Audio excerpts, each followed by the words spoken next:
The ACU football team goes toe-to-toe with the top team in the league. I'm Hannah Null. And I'm Grant Boone. We'll preview today's season finale against Central Arkansas and look back at last Saturday's epic comeback against Sam Houston State. It's the Adam Dorrel Show right now.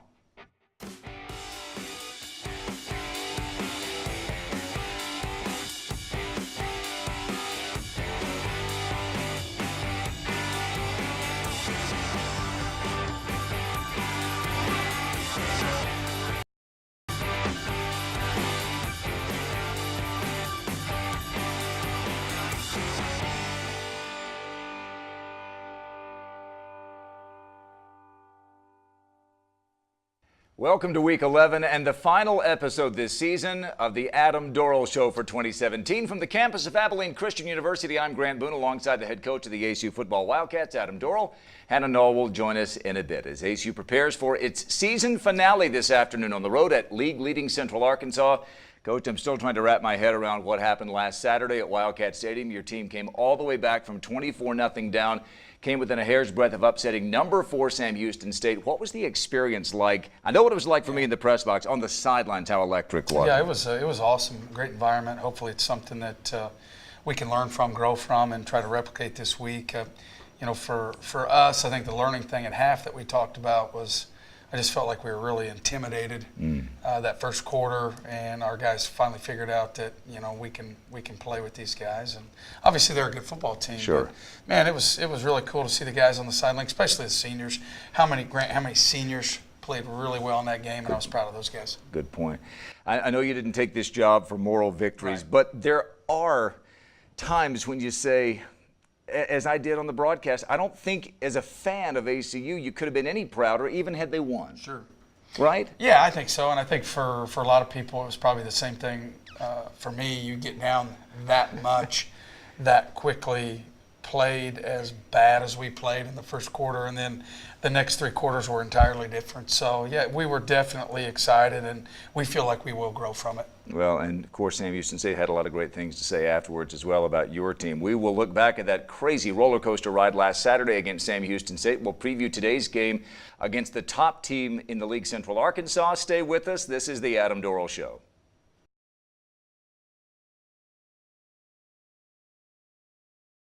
Welcome back to the Adam Dorrel Show. The ACU Wildcats took the number 4 team in the nation down to the wire last Saturday at Wildcat Stadium. With a look at the highlights, here's Jonathan Rates from ACU Student Media, the Optimist Network. What started as a windy and exciting final home game at Anthony Field at Wildcat Stadium got even windier and more exciting as the Wildcats mounted a furious comeback attempt against the number 4 FCS team in the nation in Sam Houston State. It was all Bearcats early on as they jumped out to a 24-0 lead before the first quarter was even over. An interception by Justin Johnson set the Bearcats up nicely after Trey Honstein had given Sam Houston a 3-0 lead. Reagan Henderson then cashed in on the very next play from scrimmage as he hauled in a 5-yard pass from Jeremiah Briscoe and waltzed into the end zone to give Sam Houston a 10-0 lead. The Wildcats' early woes continued when Sam Houston added to its lead on its next drive, this time a 17-yard strike from Briscoe to Davion Davis, who spun his way into the end zone, giving the Bearcats a 17-0 cushion. Sam Houston would add another touchdown before the quarter was over, but things seemed to change in the second quarter. The defense ramped it up for the Wildcats, allowing just 2 first downs and 46 yards to the Bearcats. Momentum really started to swing in ACU's favor when junior Jamar Mack made an impressive read and picked off Briscoe to set the Wildcats up at their own 38-yard line. The offense took advantage of the solid defense, and redshirt freshman Luke Anthony orchestrated an 8-play, 62-yard drive, capped off by a 3-yard touchdown connection to senior Trevor Crane. This cut the lead to 24-7 heading into halftime. Despite an interception that led to another Sam Houston touchdown, the Wildcats responded with a turnover of their own, the ball ending up in the hands of Temasan Kuyat-Semi on an interception. This sparked Anthony in the offense's 28 unanswered points. It started when Anthony hit Troy Grant in stride in the end zone from 15 yards out to cut the lead to 31-14. Excitement continued to build when senior linebacker Sam Denmark became ACU's all-time leading tackler with his 389th tackle at the 6-minute mark in the third quarter. Later in the quarter, it was Anthony showing off his precision once again as he threaded the needle to sophomore Justin Miller from 27 yards out to make it a 10-point game at 31-21. And ACU was just getting started. After a 3-and-out to open the final quarter, the defense held on 4th and goal to keep the Bearcats out of the end zone and get its offense the ball back.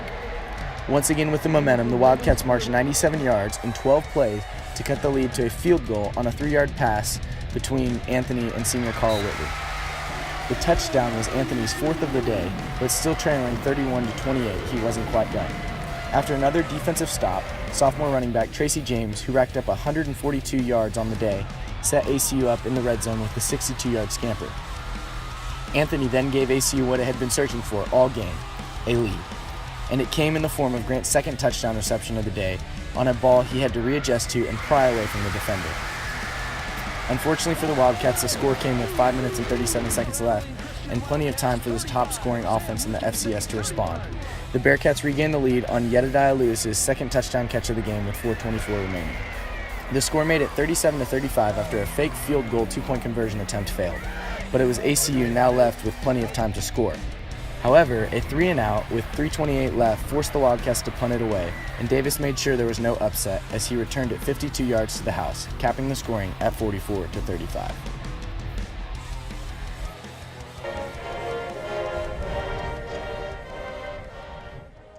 Okay, Jonathan, thank you. Just an amazing game, really, in a lot of ways. Coach, we saw in the highlights Sam jump out to that 24-0 first quarter lead. Let's go back to what you said in our first segment of the show. You said you felt a little intimidated, or you felt like your team was a little intimidated. You said on the show last week that you had noticed watching film that some teams seem to shy or shrink a little bit from them and maybe not even try things because they think, well, we just can't do it at Sam Houston State. What clicked, though? What changed with your team? You know, I think, honestly, I think it was senior day, and I think our guys just had a lot of pride. I really believe that. I think there was a point in time when I started looking at seniors' faces late in the first quarter, and they were very upset and frustrated, and I really feel like those guys turned it for us. I really believe that. And, you know, you start making a couple plays, and you start getting a little bit of confidence, and, you know, Troy starts, you know, being Troy, and Luke obviously was throwing the ball really well, and Tracy, man, I'm so proud of Tracy James when he ran the way he was running the football. And Trevor Crane's not going to show up a lot in the stat sheet, but man, we were running an ISO scheme, and things just really started coming alive. Yeah, he threw his body all Yes, over he the place. did. It was He great really to see him did. get in the Yes, end he zone did. as well. The wind was a huge factor. I mean, all 31 points in the first half were scored downwind, and I thought here's a little moment that may get lost. They're calling timeout to the end of the first quarter because you're going into the wind. They want you to punt into the wind again. You get a first down right on the number to keep a drive alive, and then you get to switch. It's little things like that began to turn the tide for your team. You get Trevor Crane into the end zone, his first career touchdown, and it's 24-7, Coach, but your defense fought like crazy. Yes, a couple of takeaways to keep it 24-7. Yeah. What was the feeling going into the locker room at halftime? You know, our guys were excited because they felt like we had turned the corner a little bit. And defensively, I know our guys were super excited because they felt like they got them penciled into a few things. And we challenged our guys to just say, hey, we're gonna go out and stop the run, and we're going to play man coverage. And for the most part, you know, obviously they made some big throws and down the field, but we were able to get some of those 3-and-outs that got us back in the football game. Well, they ran for 40 yards. Yeah. They average almost 200 per game. So wind at your back. Starting the third quarter, interception, they take it in, score 31-7. We were hearing on the sidelines, though, we were hearing Luke Anthony, your quarterback, first career home start saying, this ain't over, this ain't over.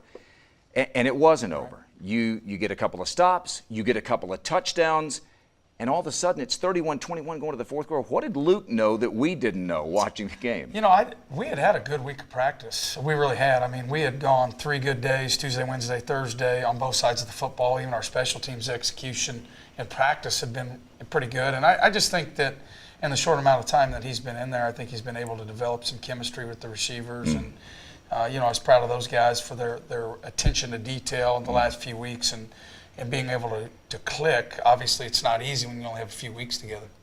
Fourth quarter, they've got the ball down near your goal line. It's 4th down and 3. It's this top offense in the nation. Of course, they're going to go for it. They don't want to go up 13. They want to go up by 17 and put maybe the game out of reach. You get a stop. And then, with all respect to the New Mexico game, I think you get the drive of the year. Yeah, absolutely. Straight into the teeth of the number 4 team in the nation, straight into the teeth of a 30-mile-an-hour wind. You go 97 yards. You cap it off with a touchdown to Carl Whitley. I thought Josh Lamberson's play design and the execution by the players were both terrific. It was phenomenal. You know, just the way our guys executed down the field. Obviously, there was a big penalty, a late hit. I was proud of our guys for keeping their composure.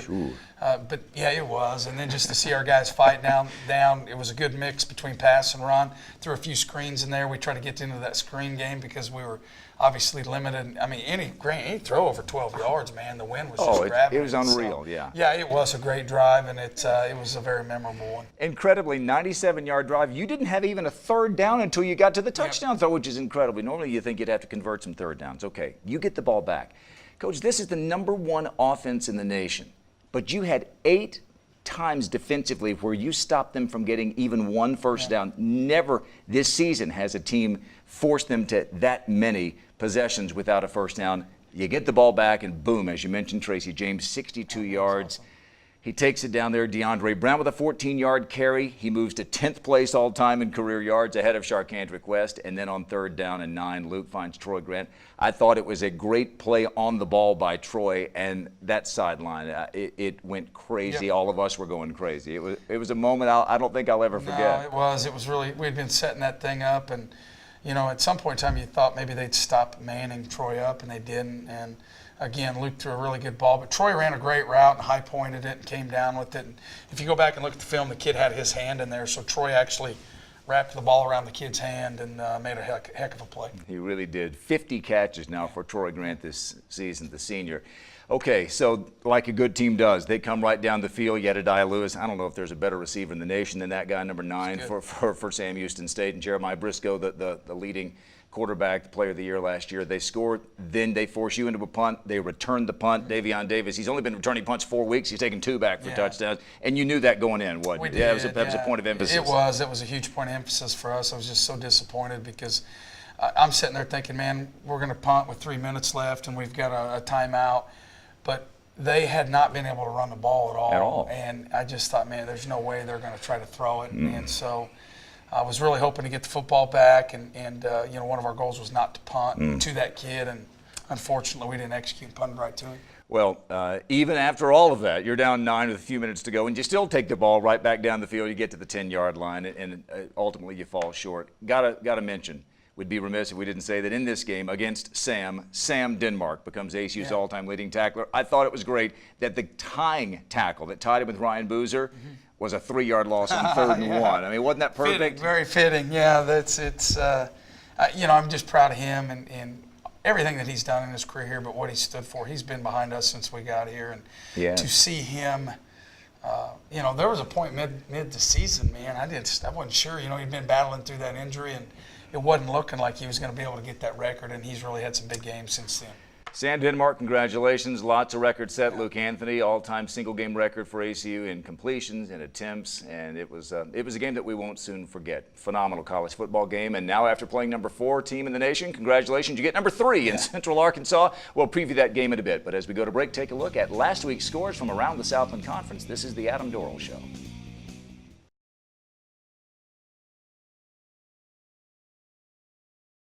Welcome back to the Adam Dorrel Show. Let's hear from Max Preston about the rest of the sports going on at ACU. Thanks, Hannah. Michaela and Allie Hackett qualified to participate in the NCAA Division I National Cross Country Championships this week when they finished 5th and 6th last Friday in the South Central Regionals. This is the first time in school history that anyone has qualified for the Cross Country Nationals. The women's team finished 5th overall, beating big schools such as Texas A&M, TCU, and LSU. Ryan Cleary finished the highest for the men, coming in at 62nd place. As a team, the men finished in 19th place. Nationals for the Hacketts will take place this Saturday in Louisville, Kentucky. The men's basketball team opened its season last Friday against the reigning Division II national champs in Randall University and won 86-68. Jelani Friday put on a strong performance with 25 points in the game, while Tevin Foster and Jalen Franklin also impressed with 17 points each. The men then had a quick turnaround and traveled to face Arkansas State Monday night, where they lost 83-69. Franklin was the team leader in points for the game, scoring 16, and Jaron Lewis was close behind with 15. The team was scheduled to next face Howard Payne back in Abilene Thursday evening at 7 p.m. The women's basketball team also opened their season last Friday with an easy 91-47 victory against Southwest College. Brianna Wright led the team in points with 15 and also passed for 7 assists. Dominic Golightly also stuck out as she earned a double-double, scoring 11 points and grabbing 11 rebounds. The women also played a second game Monday evening, but were privileged with staying in Abilene to face Shriner University, which the Wildcats won by another dominating score of 97-48. Sarah Williamson played an impressive game as she scored 23 points, dished out 5 assists, and earned 5 steals. Alyssa Adams put up a double-double with 10 points and 10 rebounds. The women will next play their final game of their 3-game homestand this Saturday against Idaho at 2 p.m.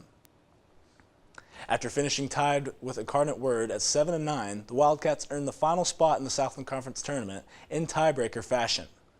The team, who finished the season in Corpus Christi against the Islanders, are headed back down to the coast this weekend to compete in its first ever Division I postseason tournament. While the Wildcats have made history by earning a spot in the tournament, they were pitted against the regular season champion in Stephen F. Austin in the first round. The Lumberjacks won the two teams' only meeting in Abilene earlier in the year in 4 sets. The winner of the quarterfinal match is set to take on the winner of Texas A&M Corpus Christi and McNeese State. That's all for this week. For more stories and breaking news, visit acuoptimist.com. Back to you, Hannah. Thanks, Max. Redshirt freshman Luke Anthony took over starting quarterback these past 2 games against Northwestern State and Sam Houston State. In the past 2 weeks, he's thrown for 7 touchdowns, has a total of 642 yards, and broke 2 ACU records for completions and attempts in a game. I got the chance to sit down with Luke and hear more about his experience. When I first found out I was going to start, I was just pretty optimistic about the opportunity because I knew that I was having a bye week in preparation, so I was going to have 2 weeks to prepare for one team who was pretty evenly matched to us. So I just realized that now I was kind of the guy, so I took a different approach to practice, even just getting more reps with different receivers and different personnel groups. So I just realized the opportunity I had in front of me, and I knew that we needed to play well in the last few weeks of the year, so it was a good opportunity. So we knew that Sam Houston was going to be a tough match with them being a top 5 team and with us playing in some close games, but ultimately not getting a lot of wins. But we knew that we would have a chance just being at home, and it was senior night, so we knew that everyone was going to play hard. And obviously the game didn't start off too hot just because of the wind conditions, but when we had the win at our back, we took advantage of the opportunities and scored when we needed to and put ourselves in a position to win. We just ended up being a few plays away from ultimately getting the win. We kind of had the mindset, just even when we were down 24-0 in the first quarter, everyone kept their heads up on the sidelines, and we were all kind of bought into the fact that whether we were down 56-0 or 24-0 or 7-0, that we were going to play hard anyway. And Coach Dorrel emphasized the same thing at halftime. And just with the win playing such a big factor in the game, we talked about how we were having the win for the third quarter. And obviously we got that score at the end of the second quarter, which helped our confidence out going into half. So we thought we were in the game, and we executed pretty well for the second half. I think over the last 2 weeks we've grown a lot as a team, despite obviously not getting the wins. But I think that we've just shown the brand of football that we're trying to play by playing hard-nosed and playing from start to finish. And it's pretty optimistic for next season and the seasons following that. So I think we have a pretty good base set up here for the next few years. That's all from Luke Anthony. We'll be back with more on The Adam Dorrel Show.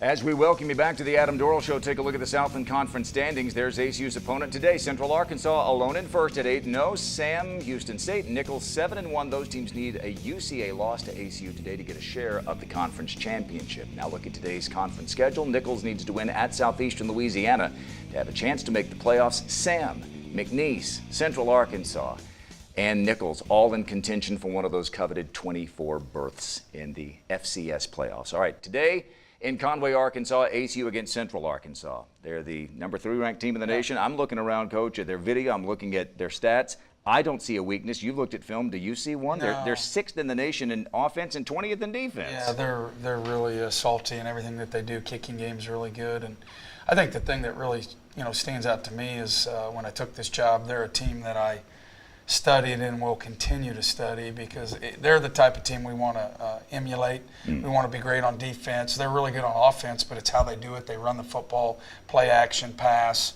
But the number one thing that they do, Grant, that I think makes them really special is you can tell that their kids care about each other. The way that Big they thing play. with you. Yes, it is. And the way that they play for each other.